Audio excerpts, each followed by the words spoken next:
Hey, what's good, man? This is Child Podcast with your one and only host, Glory Boy, back here with another special podcast interview with our next special guest in the building. And I'm going to go ahead and introduce them. So today we have a special guest on the show. He's an author of a book called Why Waiting Works. He's the founder of Men of Option coaching program. He have debated with some of the most popular names on the YouTube, such as Andrew Wilson, and been featured on Just Pearl Things. He have faced some backlashes, but his views of polygamy and so much more have not changed since then. And this special guest, I'm going to have him introduce himself. But before he does so, y'all go ahead and hit the subscribe button. Don't forget to like, comment, and share this video. And how are you today?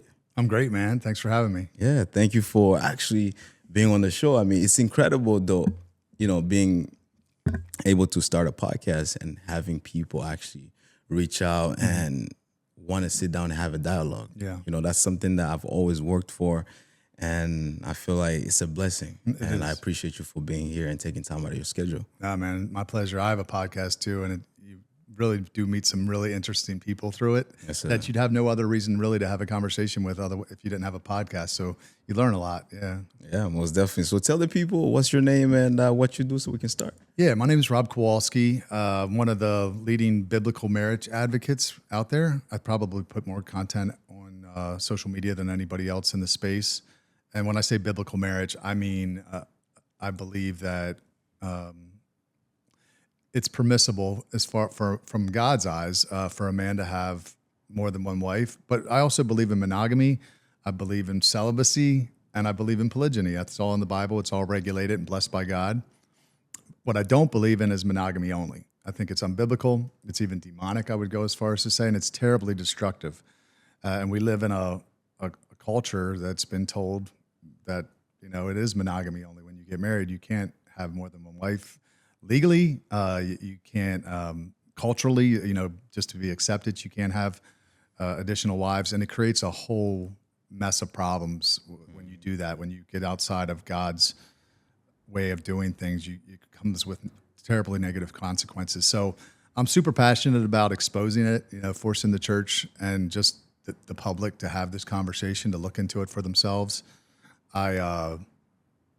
Before becoming a Christian 25 years ago now, when I started following Jesus, I was really promiscuous.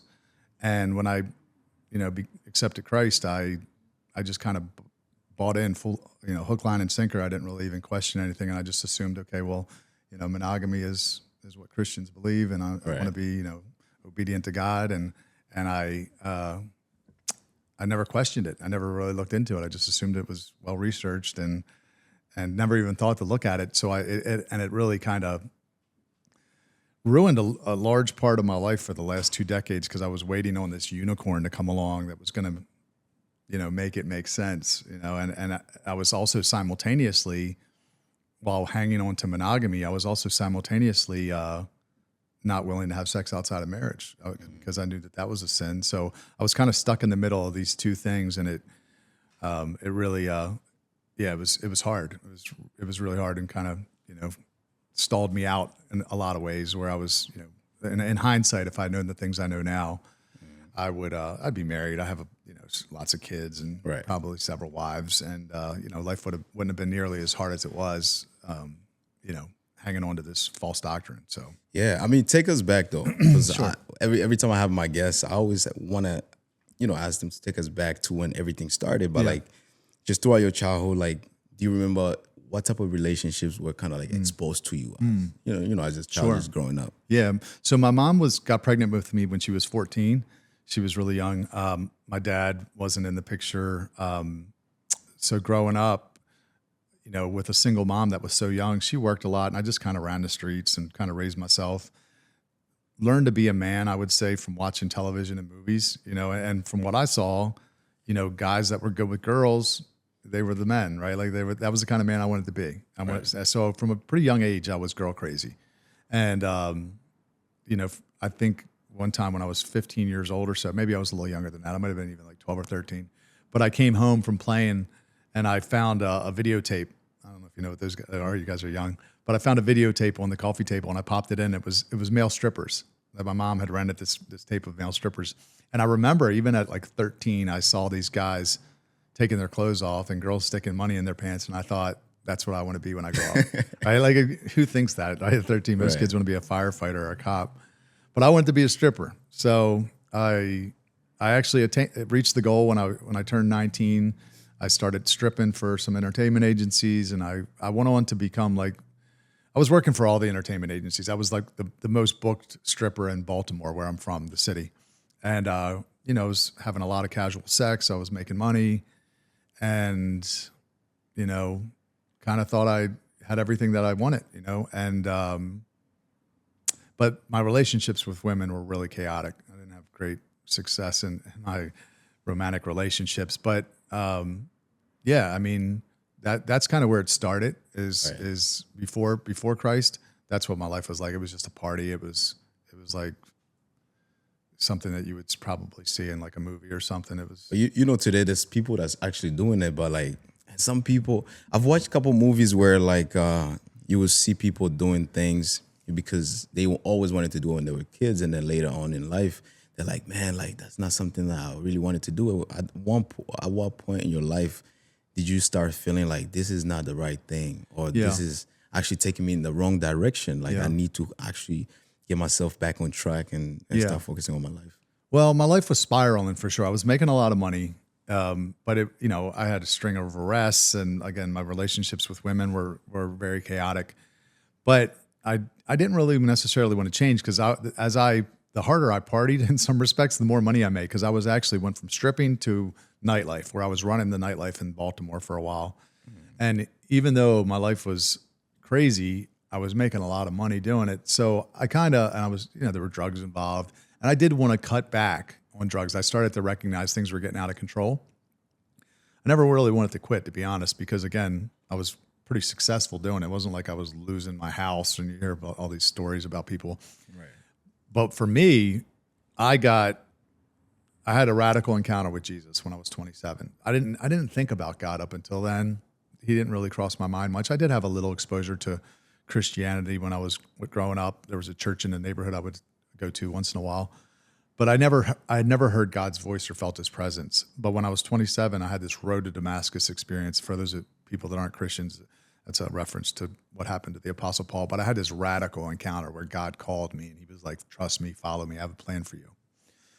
So I could have denied it and pretend like it didn't happen, but I would have been lying to myself. So I decided I was going to follow. And that's really what sparked the change for me. It wasn't like a wake up morality thing where I was like, oh, I'm not being a good person. And it was just sheerly out of the fact that God's real.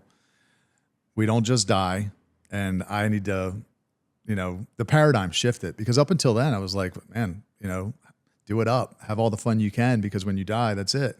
Right. And then when you realize, oh, that's not really it. There's something that happens after this, and God has some expectations of me. I need to make some changes. That's what it did for me. And besides having chaotic relationships, like romantic relationships, how were your friends in your life? How was that? I had a lot of friends, because I was popular. But can I cuss? Oh yeah. Okay. When the shit hit the fan, which is what happened, and when I met God, I realized that I didn't really have that many friends after all. I just had a lot of party friends. I had people that I partied with, and my phone stopped kind of ringing once I started following Jesus. But it was a bunch of good time Charlies mostly.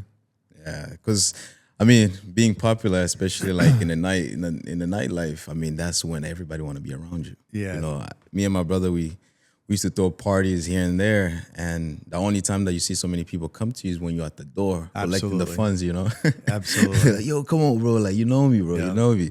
Yeah. And it used to be so crazy. How did your mother kind of react to your career path that you chose, being a stripper? Yeah, that's a good question. So she was, like I said, she was only 15 years older than me. So she would come to my shows with her friends. She was like a waitress, and she would come to the shows, and she just thought it was funny. And, but she never judged me, negatively. She wasn't really following God, I would say. I don't know if even now, I know she would say she's a Christian, but I'm not sure what her relationship with God is like. Back then, there was no evidence of that at all. But after I became a believer, she totally supported me in that too. I think she just, she's going to support me in whatever I do. So Were you the only child? I was up until 20 years ago, and my mom got remarried and had two daughters. How did you feel like? Then? Yeah, having siblings. In your Now life. it's, it's good. We're 20 years apart. So I never lived in the same house as them growing up. So Right. I don't think I have quite the relationship that they have with each other, because they grew up together. But, it's good.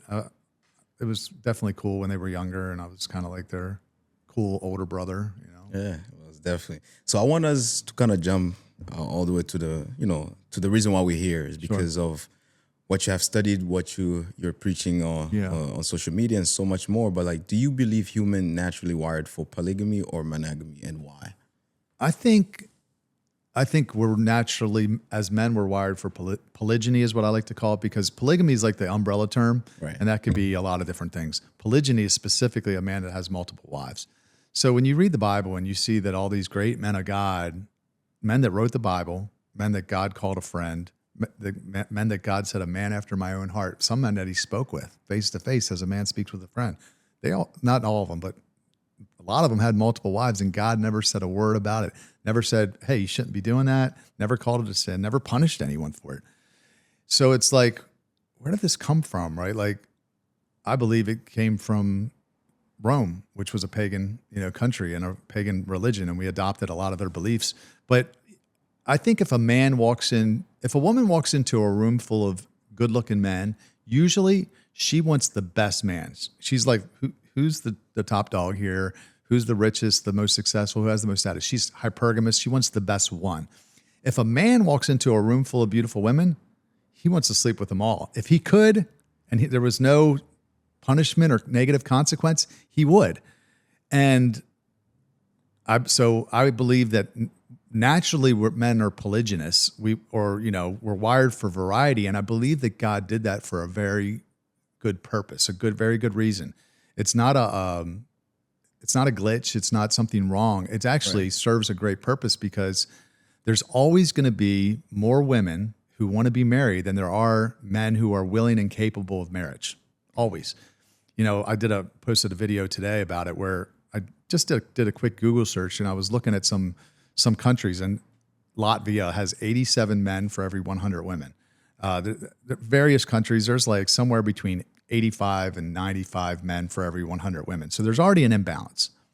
But when you take into consideration things like men are incarcerated at a higher rate, we die younger than women, we are drug addicts at a higher rate than women, a lot of them are homosexual now. Like, you get all these factors and you start realizing for every 100 women, there's only, ballpark 20 or 30 really good, godly men that are capable of marriage, that are capable of covering a woman well.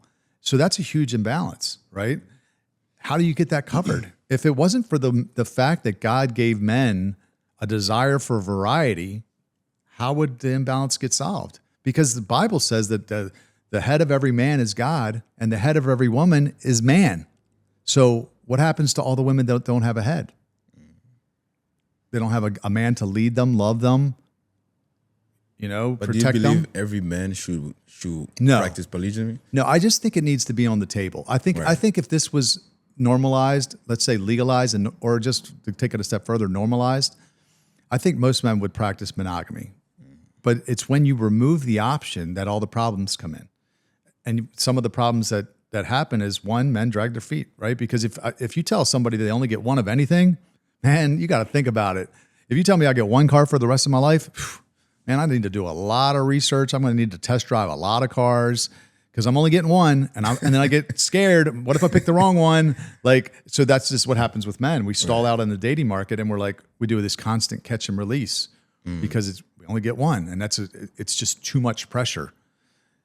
I threw a lot of women back, a lot of great women in hindsight that I would have married had I known that God was okay with me marrying more than one. Instead, I broke up with them thinking, you know what? She's great, but I think there might be a better one out there. I need to wait a little longer. I don't want to settle. I don't want to have, FOMO. So when you remove it, that's, one of the consequences that happen is men just, the marriage rates are in the toilet. They're the lowest they've ever been in history right now. People aren't getting married.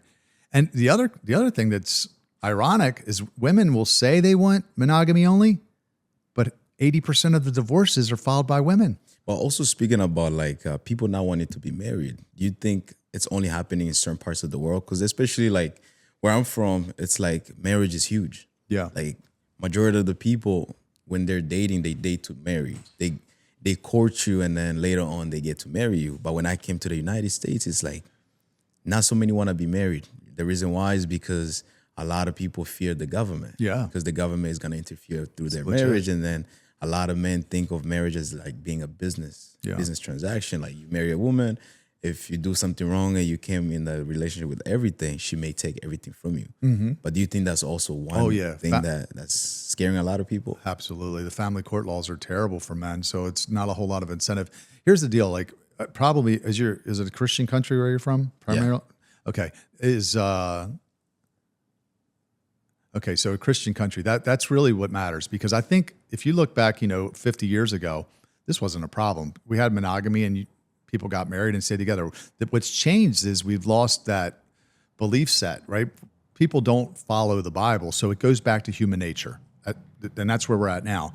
So if men can have sex, and we can have sex pretty easily now without getting married, we don't need to get married. So now we just weigh the pros and cons. What's the point of getting married? Because why would I commit myself to you when, number one, I could have sex with, plenty of other people, and there's no harm in doing so.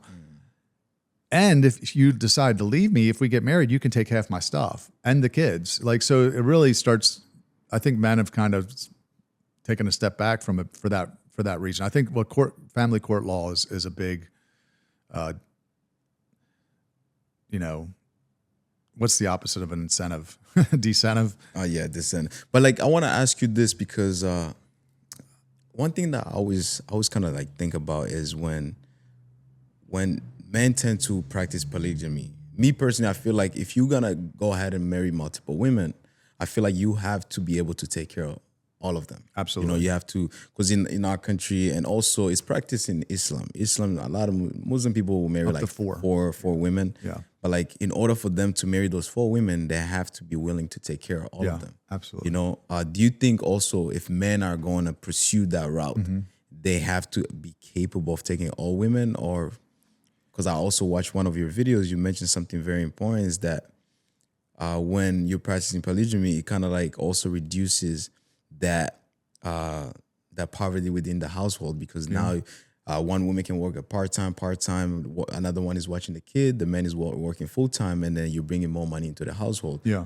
What's your take on that? Yeah, I think the financial thing is one of the biggest myths out there. Most people, when you tell them, they say, you better have a lot of money. Read Proverbs 31. Proverbs 31 is the chapter on what a good, godly woman is like.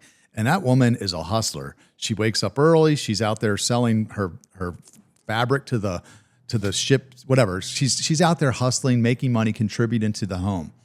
So you're telling me it wouldn't be to my advantage to have 3 of those women in my house? What do you? I mean, of course it would. You give me 3 Proverbs 31 women, I'll change the world. I read your comments, and people were so outrageous when it came to that conversation right there. Let me clarify. I don't believe that any wife of mine should call another man boss. I'm not saying that. I'm not going to send her out to work and bring me home money. No, I'm not saying that.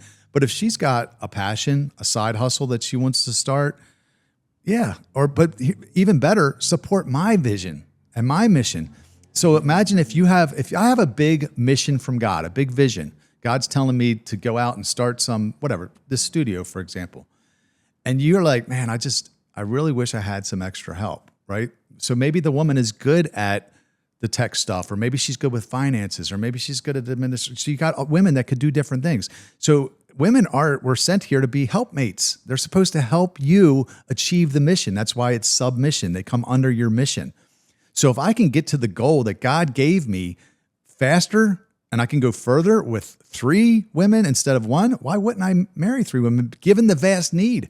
Because right now, I think there was a study I'm trying to remember who it was but by 2030, something like half the women between age 25 and 44 are going to be single and childless. Like, these are women that wanted to be married and have kids. and there's nobody to marry them. So they age out. Now they're freezing their eggs, and it's a mess because of this monogamy-only doctrine versus, look, if a good, godly man, why would we tell the most capable men that they can only get one? Why? I believe it's because it's about control. Because if a man had 3 or 4 wives and he had 4 or 5 kids by each one of them, and half of them were boys, that guy's got like a little army. He's got a militia. You can't push families. If there's thousands of families like that, you can't push them around. You can't pass BS laws and tax them to death because they'll overthrow the government. Polygyny limits government control. That's why they don't want it, because it makes the men and the families hard to push around. So back to the original question, the finances, no, look, I had a guy on my podcast. He had 6 wives.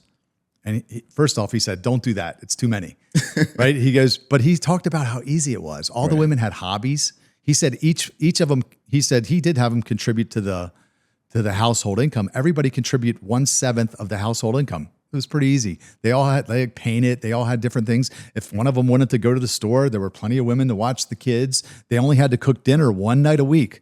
And he said it was a fantastic meal because each woman had a week to put all of her thought and womanly, efforts into that one meal. So this guy ate like a king all week. And he seemed very happy because, there's a million ways we could go with this conversation. But the thing is women say they want monogamy only because that's what they've been told. But at the end of the day, when they finally attain it, when they finally get married, 80% of the divorces under monogamy only are filed by the women. Why? Because they lose the competition anxiety. And I hate that term, but when you're dating a woman, I don't know if you guys have ever heard this, but I've heard it a million times. The sex stops after you get married. You ever heard that? People say that? They say the sex stops after you get married. No. Yeah, a lot of people say that, and that's true. Why do they say that? Well, the studies prove it that after 4 years of marriage, most couples stop having regular sex. 50% of couples stop having regular sex, if they even stay together. But up until they get married, most people have a lot more sex. Now, I believe in saving sex for marriage. So I'm just saying this is the way things are, not the way they should be. But most people are having a lot more frequent sex before they get married. And you have to ask yourself why that is. I believe it's because the woman's trying to get the commitment from the man. She's trying to secure him. She knows he might not choose me. He might choose another woman. And somehow it excites her physically. It turns her on, sexually. But when she gets him into a monogamy-only relationship, the sex stops. You see a lot of men caught in sexist marriages. I'm not in the mood. I got a headache. Not tonight. Like, it's usually not the men saying that. It's the women. Why?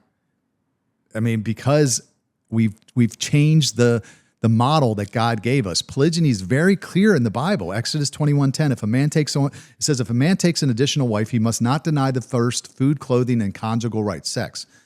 So it's right there. God doesn't regulate sin. He regulated polygyny. Now, some people say, that was just for back then. God says he's the same yesterday, today, and forever. If he did it back then, if he even gave men wives, he says to King David, I gave you your wives, and I would have given you more if you asked.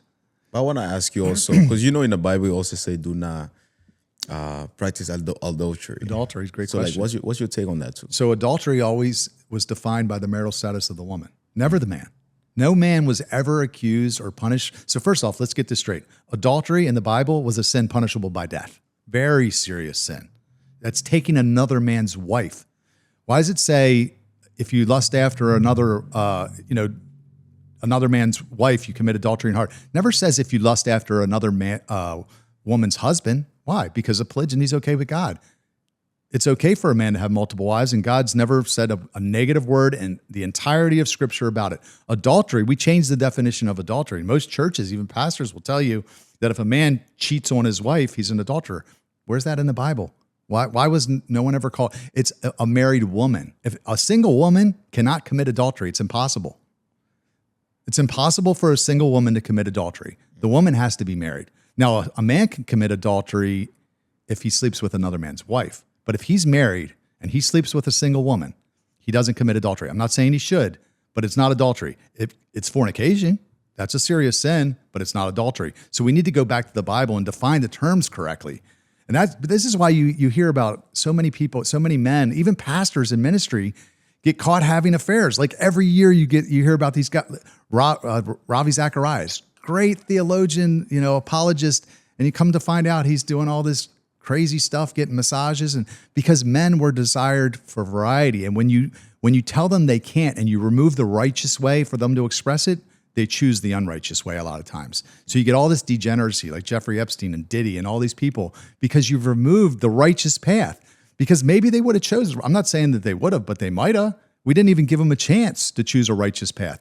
So and I did it, because I have a polygynous nature like a lot of men do. And the way that I was able to express it, the only way I was able to express it was just to sleep around.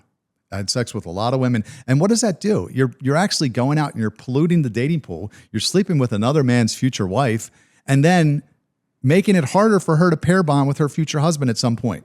Because that's it. The studies prove this out, that women that have the highest number of sexual partners have the highest divorce rates.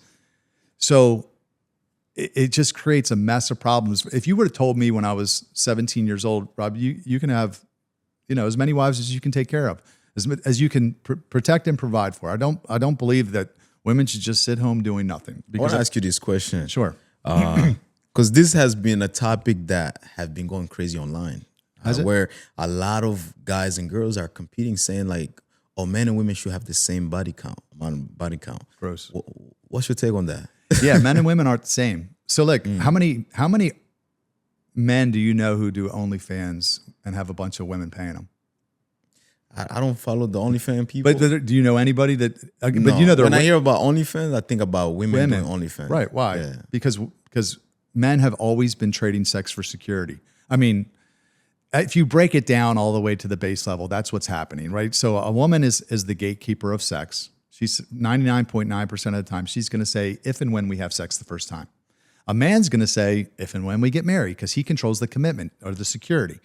So a woman that just goes out, it doesn't take any kind of special woman to have sex with men. All she has to do is be willing. A woman can walk into a bar and take home a new man every night. And she could be hideous and she could still do it. A man, what percentage of men can be promiscuous? You have to actually probably have achieved something. You have to be wealthier. And even still, as a good looking man with status and all that, you still can't have sex with a different woman every night, more than likely. You actually had to achieve something to do it. So a woman that has sex with a lot of men, it's just she lacks discretion. She's just not smart. A man that has sex with a lot, not to say that he should, and I don't condone it, but there is a huge difference.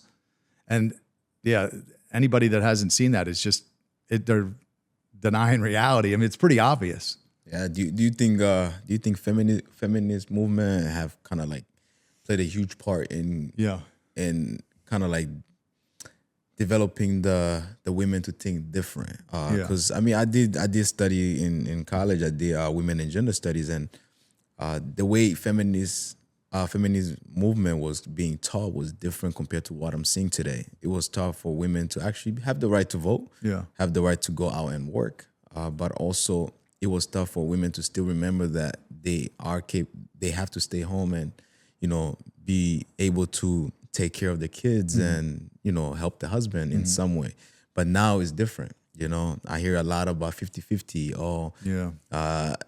I'm gonna work as much as I can because I don't trust this man. At the end of the day, he may leave me, and then now I have nothing else left behind. But also with men, a lot of men want to go 50-50 because they have seen that women are giving them the opportunity to go 50-50, so that gender role ideology is nowhere to be found anymore. How do you look at that in terms of feminist movement? What do you think about that? I love femininity. I think it's great for a woman to be feminine, but feminism is terrible. It's demonic. I would go as far as to say that. Feminism kind of convinced women to not do the thing that they're best at. There is one thing that women do far better than men: reproduce. They can make and raise babies better than us. But feminism has actually convinced them not to even do that. So I think the reason that I'm such a big believer in polygyny, not even the practice of it, just that it should always be on the table for every man to say, this is my right. Okay, I may or may not do it. You should, any woman you're dating or you're considering for marriage, you should put it out there and say, this is my right. I believe it's biblically permissible, especially if you're a believer. I may or may not practice it. Why? Because it automatically puts the relationship in the right order. Okay, if you look at the Bible, there's a very clear chain of command.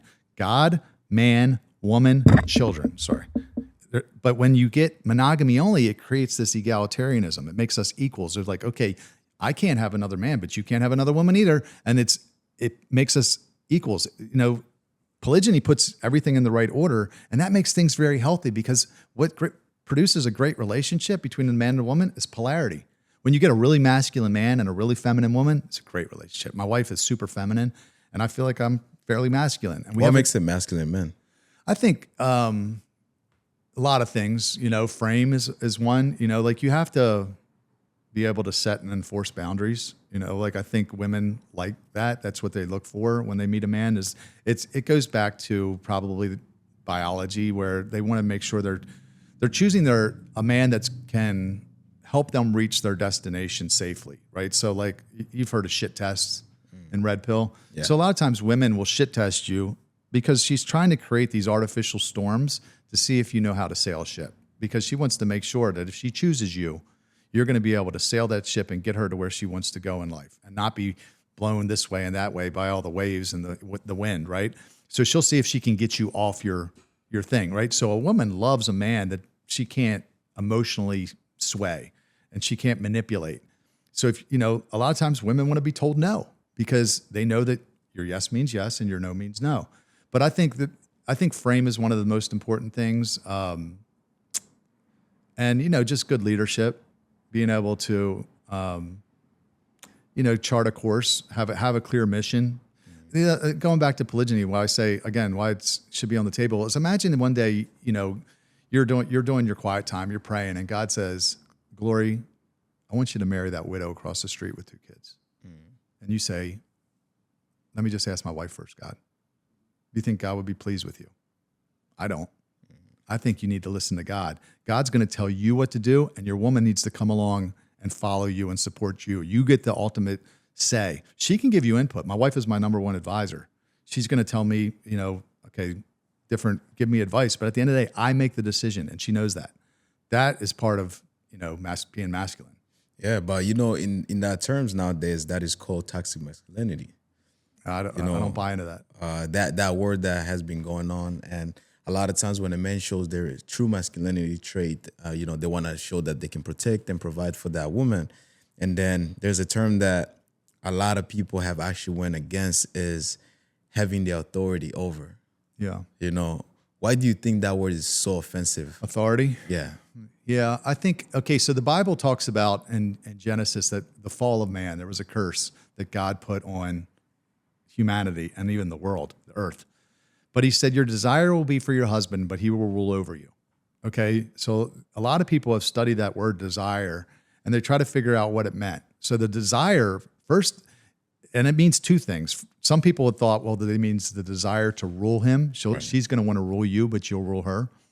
And some people thought it meant sexual desire, like your desire will be for your husband, but he will rule over you. It actually means both. So what happens is a woman will try, because of the curse, she's going to try to rule over you. She's going to try to be like, get you off, call the shots. And a lot of men they turn over the reins to her, and they let her start driving the relationship. Those men are usually in sexless marriages, because now the woman loses. Because what happens is when you don't let a woman drive, she doesn't really want to drive. She'll try, right? If you let her, she'll resent you for it. She'll despise you for it, and she'll lose sexual attraction, because once you establish, no, I'm the driver, I'm the captain of the ship, you can get on board and go with me. Or, you know, if you don't like where I'm going, there's the door. You know, that's one of the best negotiating positions is the ability to walk away from anything. But you say, look, I'm the captain, and you know, if you want to go, this is I'm steering the ship.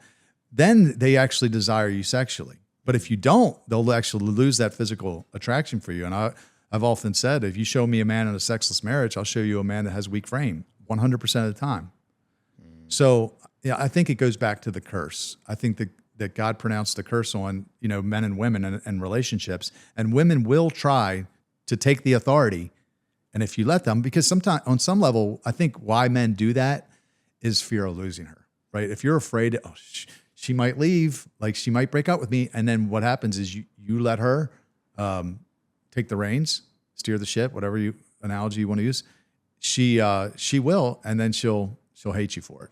Have so many people kind of like people who disagree with you, have they took an approach to debate you on this topic? Oh yeah. Well, mostly, I mean, in the comments, people try to push back, but I've got some pretty smart people that follow me, and that they usually, I don't have time to argue with people in the comments. So I'll let other people, there are people that are much smarter on this topic than me that can explain it and break it down from a biblical standpoint. I usually let them do it, but oh yeah, plenty of people push back, especially women, right? Because a lot of times, I don't know if it's like, some people call it the spirit of Ashtoreth, which was a god, like a pagan god. I don't know if you know how much you know about the Old Testament, but they used to have these Ashtoreth poles. And every time, not every time, but a lot of times when Israel would get away from God, they would start worshiping these foreign pagan gods. Ashtoreth was one of them. And it was like it was a female goddess. And so I don't know. I think there's something, because nothing will bring out the hate more than this topic. I've seen it.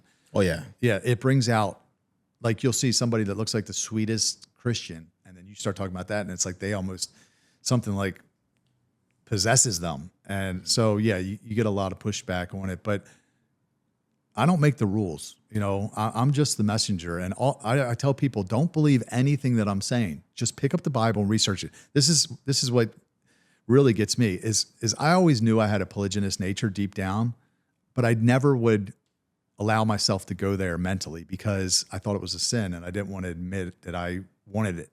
So, and I would see people that, Dan Blazerian or different people that, and I'm not looking up to Dan at all, but I would see men with multiple women, and I would try to dismiss it. I'd say, I'm sure it's a mess. I'm sure it's not a lot of stress. Yeah, it's a lot of stress. I'm sure it wouldn't be nearly as good as it looked or whatever. I tried to just get it out of my head so I didn't really, go there and admit that I wanted it. But if I would have just heard one person in church or another Christian or even online, somebody just mentioned it. I never even heard one person talk about Christianity and polygyny, that it was acceptable. I certainly would have researched it because I knew that deep down it was something that I wanted, but I didn't even hear one person talk about it in 23 years. So when I finally did stumble upon this truth, I was like, I have to tell people. So all I'm challenging anybody that watches this episode or this podcast or listens to it is just don't believe me. Just look for yourself, because it's very easy to find. Right. And then you have to decide what to do with it, because you are going to face backlash. You may lose friends, family members. You get kicked out of your church. All this stuff has happened to me, right? But it doesn't change the fact that it's the truth, and every pioneer is everybody that's leading any movement, is the first person. They're going to take some arrows right in the back. But that's how change happens. So, man, what do you think is the biggest factor to, why there's no more like healthy dialogues amongst people? Well, I think the church has got psyop too. Like, I don't believe that pastors are intentionally misleading us with this. Some pastors, though, that you've talked to, that I've talked to, or people that share my belief have talked to, they know that it's not a sin. But they're like, I could never preach it because I would lose half my congregation. So those people, man, I don't have any respect for them, because they're actually putting money above God. Now, if you're in ministry and you've never researched this because you just believe what you were told, which is what most people, they just believe, they were told something, and now they just parrot it. They say, oh, every story of a man with multiple wives in the Bible was chaos. That's not true. Okay, they didn't even look into it. Moses had multiple wives. Where was the chaos? Where was Joash's chaos or Josiah's chaos? There are all these people. Elkanah was married to Hannah, and she had Samuel. There's Jesus, his lineage, he came from polygyny. So like, they're just parroting what they've been told without actually looking into it. But shame on them, because the blood of these people is on their hands, and there's a lot of blood that's connected to monogamy only.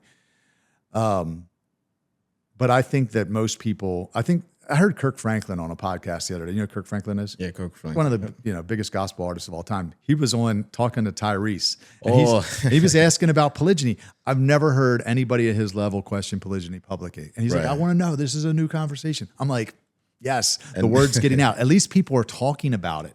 Yeah. And that's how we have to start, because all you got to do is pick up the Bible, and then you got some really hard questions to answer to defend monogamy only. You're like, hold on a second. I could go down the list. There's so many things that you can't explain. Jesus likened his own second coming to a polygynous marriage. He says, at that time, the kingdom will be like, he says, a man coming back for 10 virgins. Now people say, they weren't brides. Well, why did they include the fact that they were virgins? Right? What would be the need to tell you that? Because 5 of them he marries. 5 are wise and 5 are fools. So Jesus compares himself to a groom in a polygynous marriage. And you want me to believe that it's a sin? Would Jesus ever compare himself to something that was sinful? Would he compare himself to a pedophile or a murderer in a parable? No, he would not. But he compares himself to a polygynous groom. And to me, if you look at it, it's a perfect picture of polygyny, where you have Jesus is the husband. We are the bride. I'm the bride of Christ. You're the bride of Christ. He's the bride of Christ. Multiple brides. And here's the deal. Am I allowed to have multiple gods? You shall have no other gods before me. Can Jesus love as many people as he wants to and marry as many brides as he wants to? Yes. Do I have the right to tell him, you can only love me, Jesus? You can't love glory. Just me. No. Because he's the husband. I'm the bride. Right? A lot of people may come, may attack you by saying, this guy, he's preaching false information. Yeah, of course. What do you respond to them in that take? Don't believe anything I'm saying. Pick up the Bible and look for yourself. Jesus was accused of being a heretic. So was Paul and all the disciples. Anybody that comes along that has an unpopular message, they're going to accuse of heresy, right? I take it as flattery when you call me a heretic. But again, don't believe anything I'm saying. I can back up everything that I'm telling you with Scripture. Can you back up your monogamy only beliefs with Scripture? No, there's not a single verse in the entire Bible that calls polygyny a sin. Not one. Now, people will pull out verses, let every man have his own wife and every woman have her own husband. Paul used 2 completely different words for the word own. One for the man and a different one for the woman. One was non-exclusive. That verse actually, if it doesn't prove polygyny, it damn sure implies it, right? So there's so much evidence for what I'm saying, but we've been psyoped. We've been lied to say that it's a sin. Well, what sin is it, is what I would say. I'm confused though, like that. In Islam, they're okay doing it. Right. And think about that. And it's also preached like in the Quran, like it's okay to have multiple wives. Who do you think gave them that? And sometimes I'm like confused, okay, why they're not looking at it as the worst thing? And a lot of Muslim women, they get married and then they're okay with their men bringing in the second wife, third wife, fourth wife. Have you looked into Islam? Into the Quran and see exactly why are they doing that? Well, think about this. If the devil's real, okay, why wouldn't you give them polygyny? Why wouldn't you give a false religion polygyny? They're outbreeding us bad. They're having something like 8 kids in the UK per family. We have like 1.4 or something crazy. So they're outbreeding us. What did he give Christianity? Homosexuality, fornication, abortion. I mean, the church is rampant with fornication. I was in this world. Very few singles are abstinent, at least the women. The men, if they're abstinent, it's only because they have to be. They don't have any options. So you got, if the devil cared enough to attack Christianity the way he has and give us these cheap imitations, there's a reason why he did that, right? So Islam's growing and Christianity is not growing because, again, you got rainbow flags out front of churches. What's that about? The Bible's pretty clear about that. And people will say, they'll try to compare, homosexuality to polygyny. And I'm like, well, one thing, did you see the patriarchs, the men who wrote the Bible? Did you see them sleeping with men? No, never. Did you see them having multiple wives? All the time. It's very clear in the Bible that they had multiple wives. God gave them multiple wives. He regulated it. He even compared himself multiple times to having 2 brides. In Ezekiel, he says, there was 2 sisters, and it was Israel and Judah. He says that they bore him sons and daughters. God compares himself to a polygynist. Where did this nonsense come from that it's a sin? I'm not saying that any man should do it, but it is his biblical right to do it. And I believe that will, on some level, divorce-proof his relationship. Because if he puts it on the table up front, whether he ever practices or not, it automatically tells the woman that I'm in charge. God gave me the right to do it. And if he tells me to do it, I'm going to listen to him. I'm not going to listen to you. Actually, women, they like that. They appreciate it because it communicates strength. So I think it should be on the table for every man, whether you choose to do it or not, that's between you and God. But even Martin Luther, people will say, well, why did nobody ever believe this throughout history? Martin Luther did. Martin Luther, he spoke Greek and Hebrew. He translated the entire Bible into German. That guy knew the Bible, and he said it's not a sin. We need to stop calling it a sin. So, but again, I believe it was about control. The government didn't want us to believe this, and they swept it under the rug. So you go back to Rome.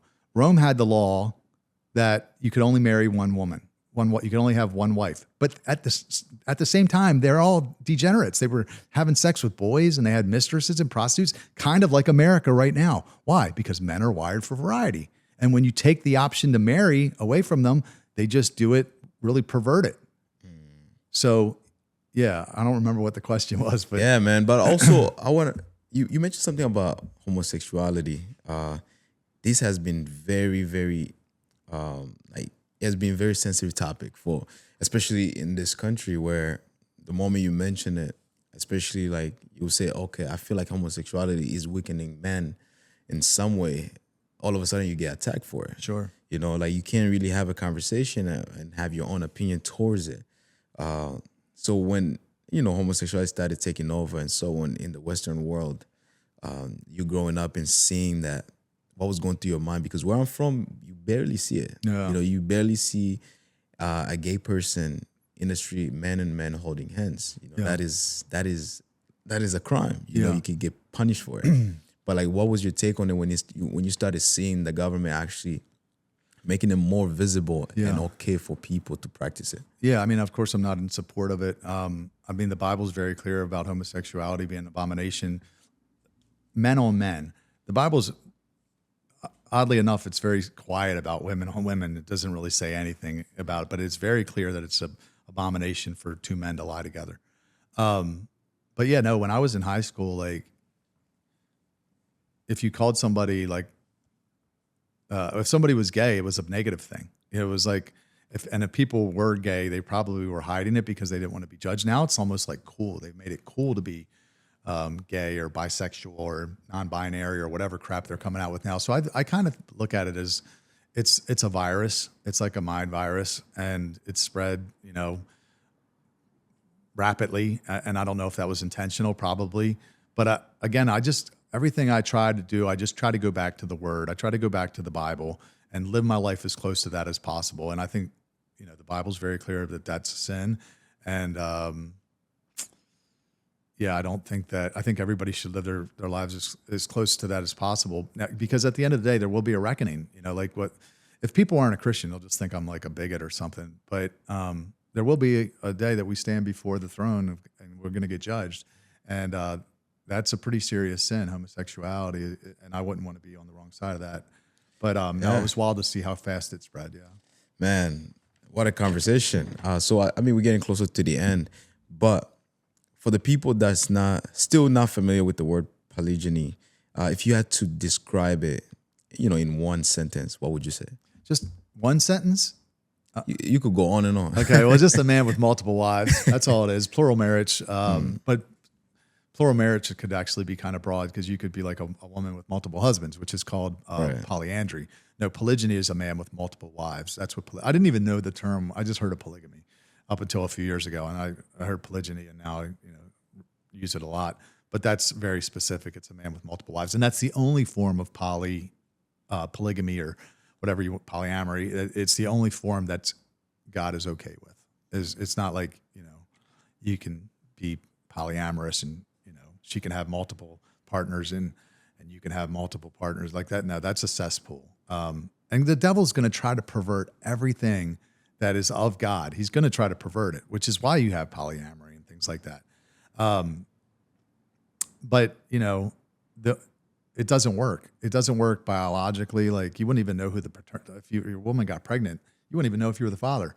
If there's one man and multiple wives, the father is. It's you, right? You're the only penis in the house.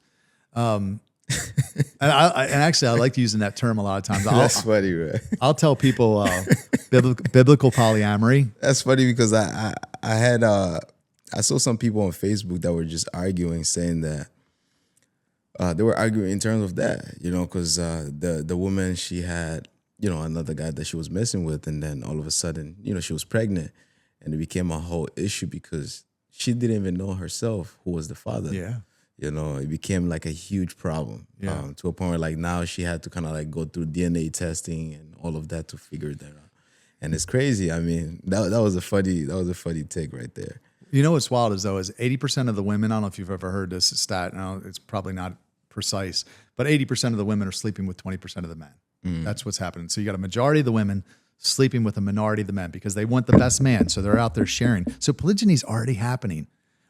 But the problem is because men aren't able to marry more than one woman, it's just really scummy. So you got all these Facebook groups. Are we dating the same man? You ever seen that? Every major city's got one of these Facebook groups. They're trying to catch the man cheating. It's like, this thing's a mess. This monogamy only caused all this versus just tell the man, marry 5 of them. Wouldn't it have been better if I would have just married 4 or 5 of them than slept with 500?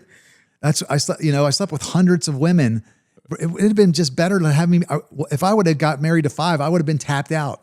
All my time. You think that I wouldn't even have wanted more. You think that will ever change in the United States? I hope so. I do, because I think the women and the children are suffering because of it. Because think about this: a man's 25 years old, 20 years old. He gets married. He marries his high school sweetheart. They have 3 kids, and now he hits 45. He's making a lot of money. His SMV, his sexual market value, has increased dramatically. Hers has not increased. Women's decrease, unfortunately, because a lot of times it's connected to youth and fertility and beauty. So hers has gone down, his has gone up, and now he sees this 25-year-old in his office that wants to know him. And he runs off and leaves his family. And now he's got 3 kids without a father. And that woman is now 45 years old, trying to find a good man to pick up the pieces. How unfair is that to her? He just tossed her aside because of this horse shit, this monogamy only, when he could have just married the 25-year-old and brought her home. That's what they did in the Bible. And he could have said, listen, that would have, then the woman at least would have got, the first wife would have got something out of it. She would have got some extra help around the house, maybe some help with the kids, maybe some, the woman was good at something that could have helped to the family mission. But instead, the man was like sneaking around, cheating on her, and then he at some point tossed her to the side.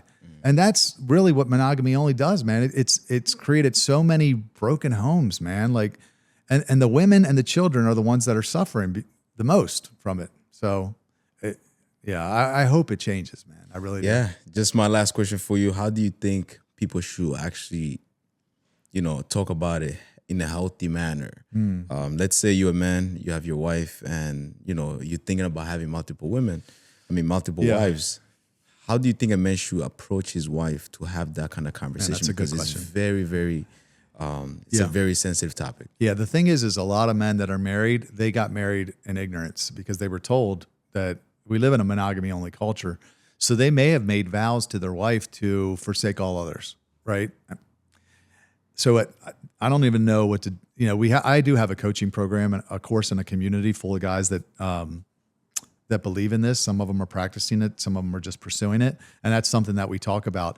So it's like, to have that conversation with a woman that didn't sign up for it, that's why I tell you to do it on the front end. Is like, tell them up front. And if they choose to leave, let them.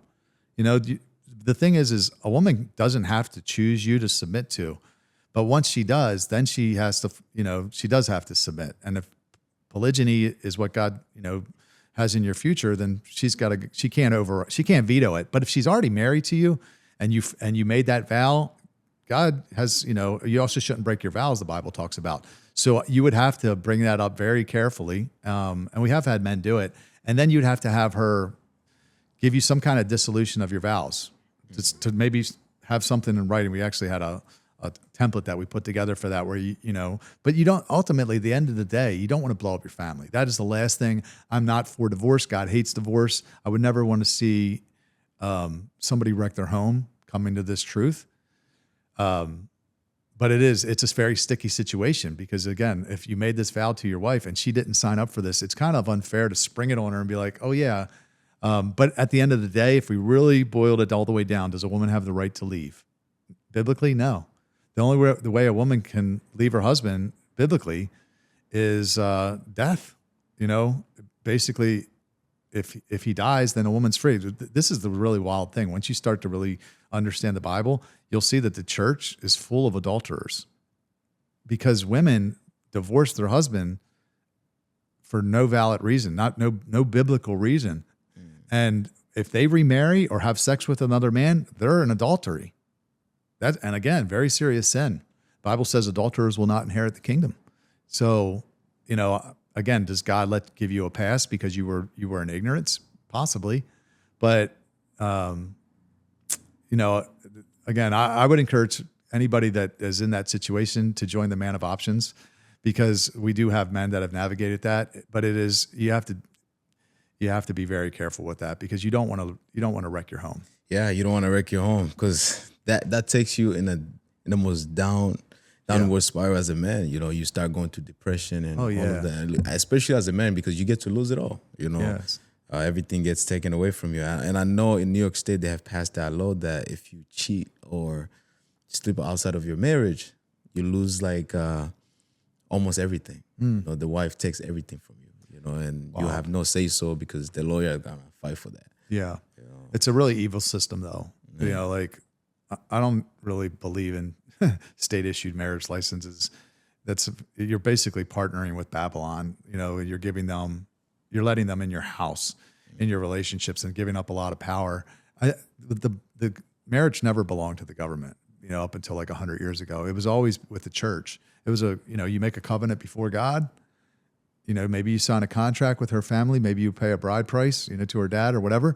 But the government had nothing to do with it. So why all of a sudden now do we need a license? Because a license, by definition, is the permission to do something that would be otherwise illegal. So marriage was illegal. When was marriage illegal? It was never illegal. So the state got involved, and I believe it's very corrupt. Because think about how much money they make. When there's a divorce, lawyers make money. Everybody makes money, right? The man gets wrecked. And that man is pretty easy to control. So a guy that's been through a divorce, he's been ran through the courts, he can't put up a fight, so again, this is why I believe, I don't know if it's intentionally evil, but we are living in Satan's world, right? The Bible talks about the ruler of the kingdom of the air. Satan controls this earth, right? So you have to figure out polygyny. And again, I'll end with this. I'm not advocating anybody getting more than one state issued marriage license at a time. That's a very serious crime, and they will punish you for it. But polygyny happens all the time. So if you were to make a covenant in God's eyes between you and more than one woman, that's between you and God and those women. The state should have nothing. They don't even need to know about it. And that's not illegal.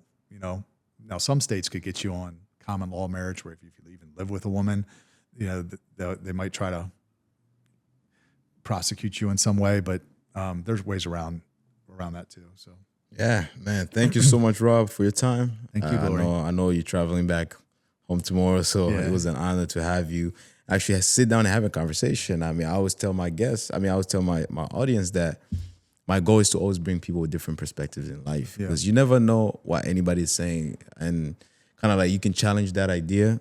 And I'm glad that I was able to sit down with you, because I've never really kind of understood the definition of polygyny or polygamy and stuff like that, because it's something that I never really paid attention to.